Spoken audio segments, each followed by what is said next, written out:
Meus amigos, aqui é o Vinícius, diretor do Jornal de Valinhos, e quero trazer para vocês com o maior prazer o nosso primeiro programa aqui no estúdio do Jornal de Valinhos. É o Entrevista do Mês, comandado pelo nosso editor Reinaldo Marangoni. Segue aí, Reinaldo! Valeu, Vinícius. Olá, amigos. Sou Reinaldo Marangoni, editor do Jornal de Valinhos, e estamos iniciando a Entrevista do Mês. Todo mês vamos trazer uma pessoa de Valinhos para falar de diferentes assuntos de interesse da nossa comunidade. Ao meu lado está como convidada a Bruna, da nossa equipe do Jornal de Valinhos. Olá, Bruna, tudo bem? Oi, Reinaldo, tudo bem? Pessoal, só para vocês não se esquecerem de seguir a gente nas redes sociais, no Instagram e no Facebook, e se inscrever no nosso canal do YouTube, tá bom? Lembrem-se de ativar a notificação para vocês ficarem por dentro de toda a entrevista do mês. E nossa primeira entrevista vai ser com a terapeuta ocupacional Silvia Camila Marchiori. Vamos abordar sobre cuidados com os idosos. A Silvia, ela tem 13 anos de atuação na área e uma empresa na cidade de Valinhos. Muito bem-vinda, Silvia, tudo bem? Obrigada, muito obrigada pelo convite. Então, Silvia, nós vamos começar com a nossa primeira pergunta, né? De onde veio a sua inspiração para cuidados com os idosos? A minha inspiração veio de uma situação que você também deve passar na sua casa. Os meus avós maternos ficaram idosos, como os avós de vocês, muitas vezes os pais. E eu comecei a perceber a dificuldade que a gente tinha nesses cuidados. E eu comecei a ter essa vontade de que outras pessoas tivessem um bom cuidado e uma boa atenção que a gente acabava dando para os meus avós. Junto a isso veio a minha formação em terapia ocupacional, esse desejo de atender idosos. Então eu juntei a minha necessidade particular com a minha necessidade profissional e tô aí no mercado há todo esse tempo.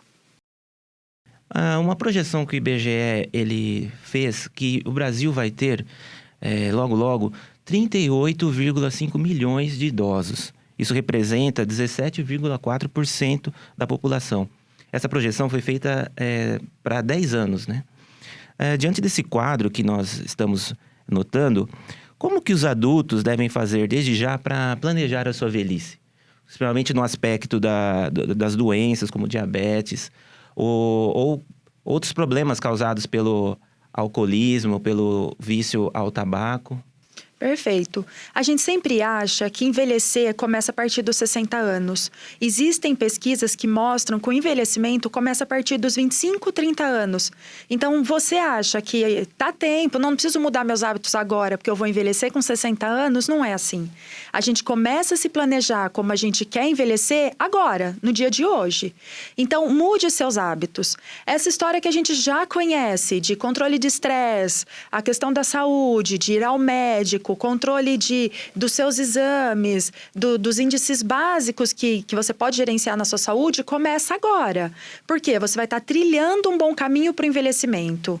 Não é só esperar chegar aos 60 anos e falar, tá, e agora? O que eu vou fazer com a minha saúde? Os bons hábitos, a gente colhe frutos, não agora, mas daqui a alguns anos. Então, se hoje você come mal, você tem uma vida muito sedentária, você se estressa, você tem um alto nível de estresse, possivelmente, quando você começar a envelhecer, o seu corpo vai sentir esses problemas. Então, crie bons hábitos agora, para quando você chegar lá, seu corpo já estiver envelhecendo, ele vai saber a melhor forma de caminhar.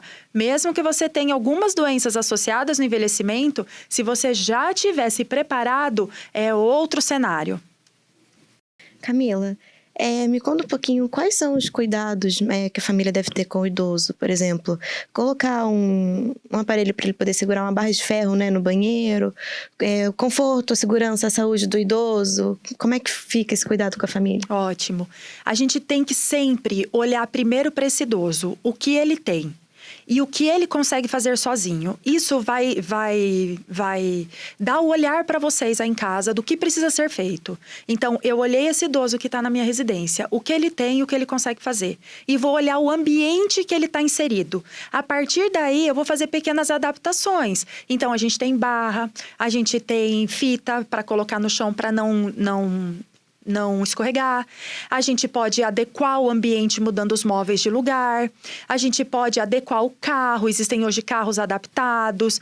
A gente pode tornar esse ambiente acessível para o idoso. Aliás, essa é a grande sacada do momento. Não é só o idoso envelhecer, que bom que ele está envelhecendo, mas ele tem que ter condição de fazer tudo o que ele fazia antes. E para isso, eu preciso adaptar.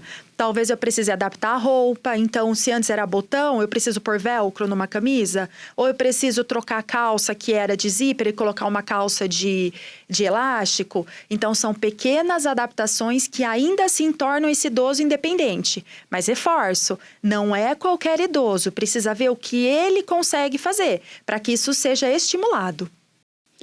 E falando, vamos colocar assim, você que lida com idosos, você percebe as características que vão se repetindo para cada idoso. Quais são as mais comuns? O fato dele ser carente, dele ser dependente, de ser um pouco retraído, ou de ser meio birrento, meio teimoso. O que vai se repetindo? O que é mais comum se repetir de idoso para idoso? O que a gente vê com muito mais facilidade e aparece muito mais é esse idoso, vamos pôr entre aspas, teimoso, é a persistência. Antes, esse idoso, ele fazia tudo sozinho. Você que é idoso, que está assistindo a gente, você fazia tudo sozinho, não fazia? Você não precisava de ninguém. E às vezes, nesse momento, você precisa para uma coisa ou outra. E tá tudo bem, mesmo que não seja tão fácil. Mas é difícil aceitar. Então, eles querem continuar fazendo. Porque eu sempre fiz, o que mudou a partir de agora? Então, essa questão da teimosia, que vamos traduzir numa palavra que chama persistência, é o que mais acontece. Eles querem tentar, eles querem fazer. E por isso que vem também o que a gente acabou de conversar. Se eles querem fazer e se eles conseguem, vamos dar condição para que façam.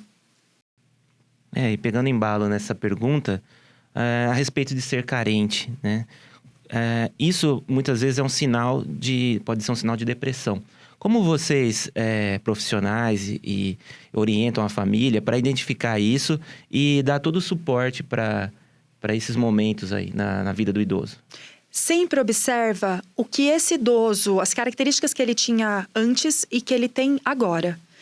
Quando tem um quadro de depressão, a gente percebe que veio de uma situação, muitas vezes, que não precisava dessa magnitude e muitas vezes não tinha nada que justificasse essa tristeza. Todos nós temos momentos de tristezas. Tem dias que a gente está mais triste, tem dias que a gente está mais feliz. Isso faz parte. Se a gente perde um ente querido, se a gente tem alguma doença, a gente acaba vivendo esse período de tristeza. Só que quando a gente percebe que essa tristeza ela acontece sem um motivo que justifique, pode ser um sinal de depressão. Então, fique atento quando o idoso não quer se alimentar direito, não tem mais prazer no que fazia antes, que gostava, agora não faz mais, quer só ficar dentro de um quarto escuro, não tem vontade de ver as pessoas, de ver televisão, de conversar. Requer tratamento, requer avaliação médica. O que é importante? Identificar que tem uma alteração e procurar ajuda médica. Então, só quem vai dar o diagnóstico e o tratamento é o médico. A gente tem essa percepção, a gente tem, e é importante que se tenha a família essa visão desse idoso, mas quem vai dar o diagnóstico é o médico. E muito importante, depressão não é frescura. Depressão é uma doença e precisa de tratamento. E a família precisa dar todo esse respaldo para o idoso. Então, se você tem em casa algum idoso que está com um quadro que parece ser de depressão ou que já tem o diagnóstico, não subestime a dor dele. Não diga que vai passar. Não, tá tudo bem. Você tem muitos motivos para ser feliz. Ele sabe disso. Só que a depressão, como é uma questão de distúrbio químico do cérebro, não é escolha dele. Então, acolha. Então, quando tá triste, eu entendo que tá triste, eu entendo que tá difícil. Vamos tomar um banho? Talvez você se sinta melhor. Quer ir tomar um sol? Talvez você goste de ver a luz do dia. Então, não subestime a situação. Quais as características que é mais marcantes do idoso que está em depressão? Como é que a família pode perceber que ele está em depressão? Ele vai fazer alguma coisa muito alarmante? Ele vai ficar mais contraído? Eu sei que vai de idoso para idoso, mas o que é mais comum? É mais comum essa vontade de não querer ver pessoas e não querer sair do quarto.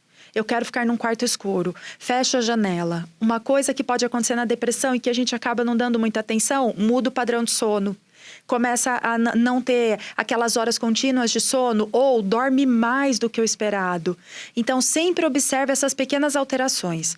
Como a depressão é uma doença que ela pode ser confundida inicialmente na nossa cabeça de leigo, vamos dizer assim, com outras doenças, qualquer alteração, procura o médico. Pode ser inicialmente um clínico, pode ser o geriatra, pode ser até um neuro. Só que procure, para ele conseguir entender se a gente está falando de depressão.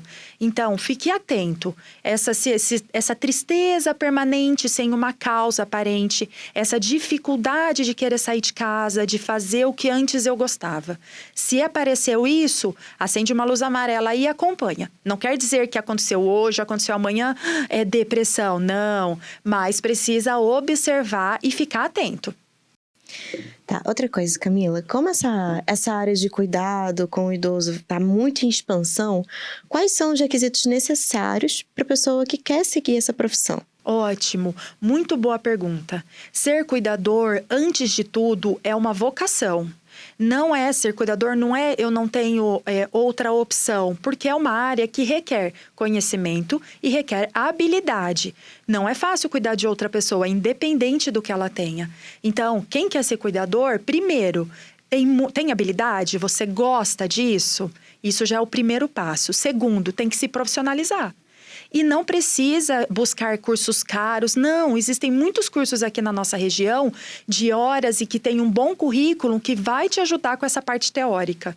O curso ele vai te dar informações importantes e que vão agregar na sua prática. Muitos têm até estágio.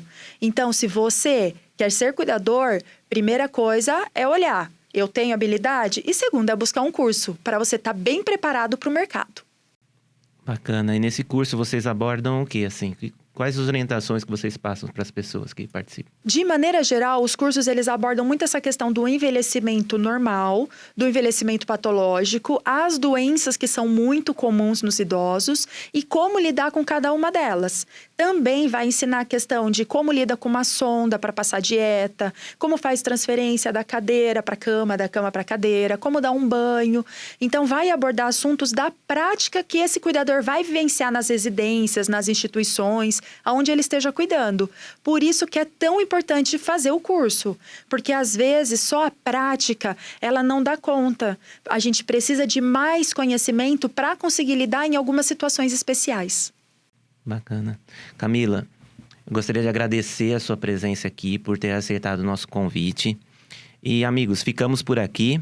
Até mais. É com você, Bruna. Gente, para ficar por dentro de toda a entrevista que acontece, principalmente de entrevistas do mês, por favor, acompanhe a gente na rede social, no Instagram, no Facebook. Se inscreve no nosso canal no YouTube e não se esqueçam de ativar as notificações. Assim vocês ficam por dentro, tá bom? Até mais!